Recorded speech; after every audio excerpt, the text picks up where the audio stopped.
हमें कहा जाता है कि टुडेज जनरेशन, कितनी हैरत की बात है कि इतने मॉडर्न होने के बावजूद भी एक बेटा अपने बाप के गले नहीं लग सकता, एक बेटी अपनी माँ को ये नहीं बता सकती बाहर उसके साथ क्या हुआ है।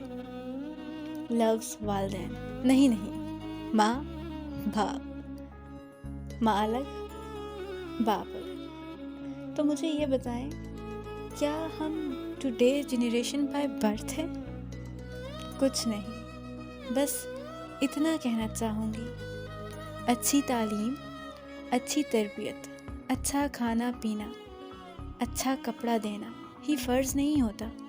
अपने बच्चों को प्यार दे, मोहब्बत दे, भरोसा दे, उनको अपना दोस्त बनाए, उनको वक्त दे, उनको अपने होने का एहसास दिलाए। वरना तो तालीम, तरबियत, खाना पीना तो यतीम बच्चों को भी मिल जाता है। अपने बच्चों को अपने होने का एहसास दिलाए, इससे पहले कि आप उनके होने का एहसास खो दें। शुक्रिया।